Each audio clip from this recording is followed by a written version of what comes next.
Soyez bénis, soyez comblés de toutes les grâces de l'Éternel partout où vous nous suivez. Que l'Éternel Dieu vous soutienne, que l'Éternel Dieu vous comble de toutes ses bénédictions.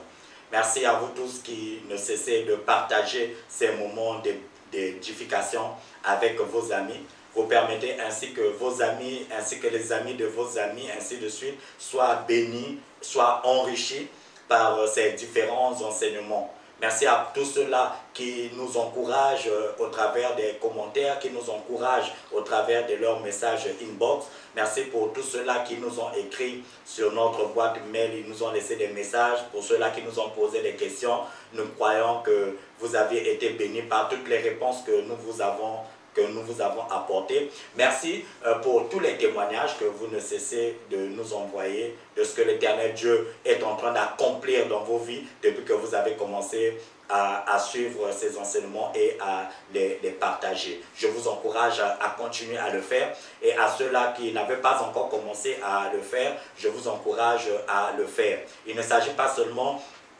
de cliquer pour augmenter le nombre de vues, mais il s'agit réellement de suivre ces enseignements qui ne font que 15 minutes, de les suivre et de les comprendre afin que vous puissiez croître spirituellement et que certaines incompréhensions, certains doutes que vous avez au sujet de certains thèmes de la parole de Dieu soient complètement dissipés. C'est pour nous une joie de contribuer à votre émancipation spirituelle. C'est pour nous une joie de contribuer à votre croissance, à votre affermissement. Que le Seigneur Dieu ne cesse de vous soutenir, que l'Éternel Dieu ne cesse de remplir votre cœur de la soif de la connaissance de sa parole.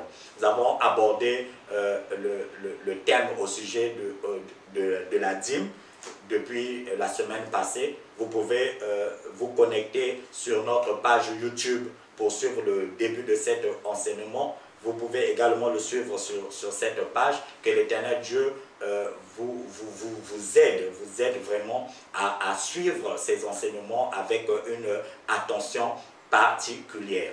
Nous sommes connectés également sur YouTube, comme je venais de le dire. Vous tapez tout simplement Église de CGA et vous aurez accès à ces différents enseignements. On parlait des différents points de vue que souvent on a au sujet de la dîme. On a parlé du point de vue, qui est qu'on ne peut pas donner la dîme à notre époque parce que c'était de la loi. Nous avons parlé de cela. Nous avons aussi parlé du fait que certaines personnes justifient le fait de ne pas donner leur dîme parce que quand on prend par exemple le cas d'Abraham, qui a commencé par qui on a commencé à parler de la dîme. Quand on voit le cas d'Abraham, on dit qu'Abraham s'était servi d'un butin de guerre pour donner sa dîme. Et là aussi, nous avons donné des réponses au moyen de la parole de Dieu. Vous pourrez suivre cet enseignement dans la partie numéro 1. En donnant la dîme à Melchizedek, qui était le sacrificateur de l'Éternel, c'est à Dieu que Abraham a donné sa dîme. Et même si c'était un butin de guerre, Dieu bénit Abraham. Et qui sommes-nous pour nous poser en juge d'Abraham? Est-ce que nous pouvons désapprouver la bénédiction de Dieu? Si quelqu'un aujourd'hui ne veut pas donner la dîme à Dieu, il est libre de ne pas la donner. Mais pourquoi vouloir justifier ses choix en tordant les Écritures par des principes d'interprétation plus que douteux? La validité spirituelle de la dîme donnée par Abraham ne peut pas être mise en cause du fait qu'elle provient d'un butin de guerre. Alors, voyons aujourd'hui les principes de la dîme lors du passage de la période de la loi à la période de l'Église. Lisons dans Matthieu le chapitre 23, le verset 23. La Bible dit: « Malheur à vous, scribes et pharisiens hypocrites, parce que vous payez la dîme de la menthe, de la nette et du cumin, et que vous laissez ce qui est plus important dans la loi, la justice, la miséricorde et la fidélité.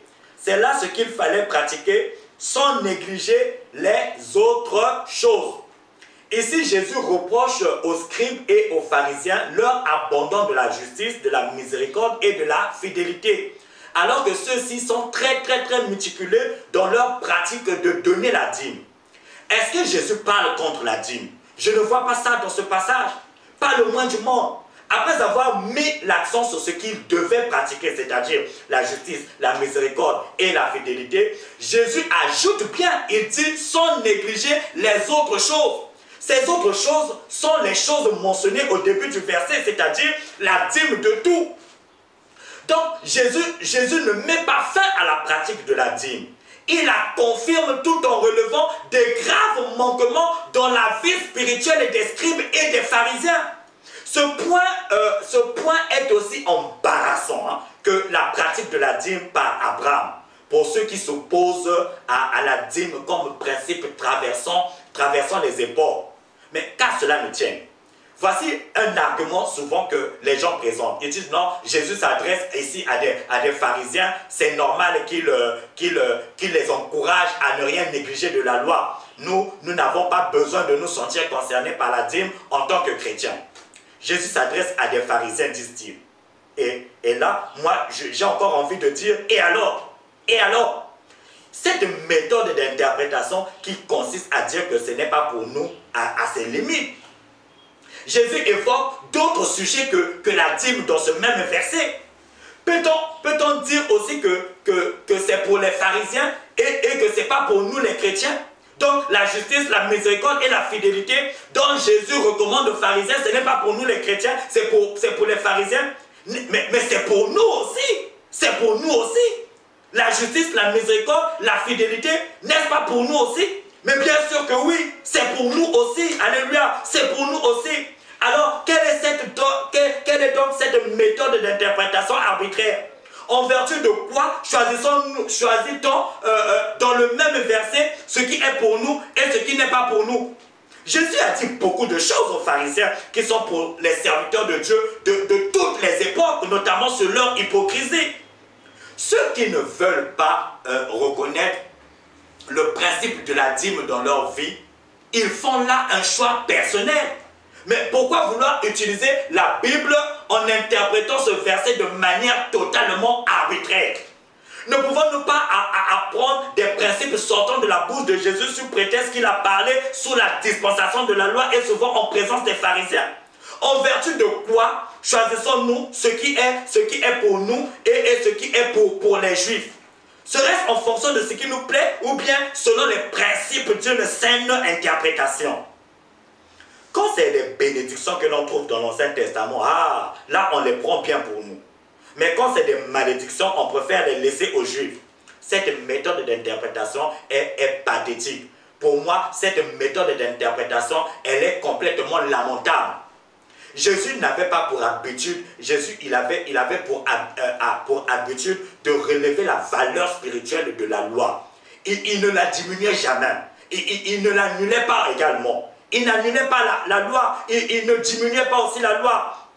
Quand vous regardez par exemple dans Matthieu le chapitre 5, le verset 21 au verset 22, il dit, vous avez entendu qu'il a été dit aux anciens, tu ne tueras point. Celui qui tuera est passible de jugement. Mais moi je vous dis que quiconque se met en colère contre son frère est passible de jugement. Alléluia. Donc vous voyez que il n'annule pas, il ne diminue pas, mais au contraire, il relève la valeur spirituelle. Il ajoute un fait, il vient relever un fait de cette loi-là qui est même plus fort que la loi elle-même. Il dit celui qui se met même en colère, alléluia. Celui qui se met même en colère, celui-là, c'est comme s'il commettait un meurtre. Celui-là, il va aller au jugement.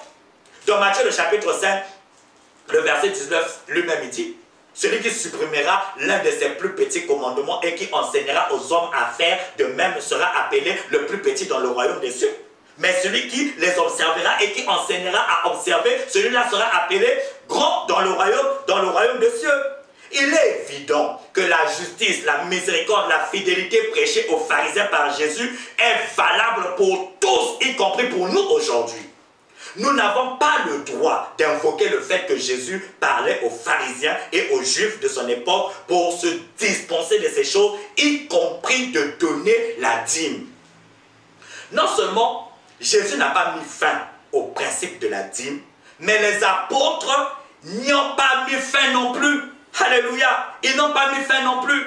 Dans 1 Corinthiens, le chapitre 9, le verset 13 au verset 14, Paul, il dit, « Ne savez-vous pas que ceux qui remplissent les fonctions sacrées sont nourris par le temple, et que ceux qui servent à l'autel ont part à l'autel? De même aussi, relevez ça, de même aussi, le Seigneur a ordonné à ceux qui annoncent l'évangile de vivre de l'évangile. » C'est la parole de Dieu. Ici, l'apôtre Paul, il faut le souligner, c'est sous l'inspiration du Saint-Esprit qu'il parle quand même. Il fait un parallèle portant sur la manière dont Dieu pourvoit aux besoins de ses serviteurs.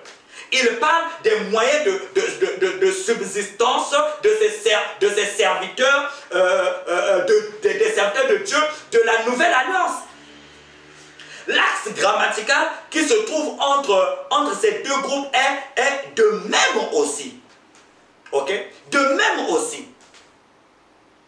Ce qui signifie de la même manière. Oui, de même aussi, ça veut dire de la même manière. De la même manière. Le texte, en fait, nous indique que Dieu n'a pas changé, en fait, le principe de subsistance pour ses serviteurs de la nouvelle alliance. Mais d'ailleurs, pourquoi l'aurait-il fait? Pourquoi aurait-il changé le principe? Quel était le moyen de subsistance des serviteurs de Dieu de l'ancienne alliance? C'était les dîmes, les offrandes, les sacrifices du peuple de Dieu. Dans le Nombre, le chapitre 18, le verset 21, Dieu, il dit, il déclare, il dit, « Je donne possession aux fils de Lévi, toute dîme en Israël, pour le service qu'ils font, le service de la tente d'assignation. » Pourquoi ce principe changerait-il? Pourquoi les serviteurs de Dieu de la nouvelle alliance n'auraient pas accès aux mêmes ressources, les mêmes besoins? Les mêmes besoins en logement, les mêmes besoins en nourriture, les mêmes besoins en vêtements, etc. etc. Nous possédons dans la Bible des arguments théologiques incontestables. La suppression des sacrifices, mais pas pour la principe de la dîme, mais en même temps le principe de subsistance des serviteurs de Dieu. Alléluia. Une conclusion simple et logique s'impose. N'a jamais changé son plan de subsistance pour ses serviteurs. De Melchizedek aux apôtres, en passant par Aaron et Jésus, Dieu a un seul et même plan pour subvenir aux besoins de ses serviteurs.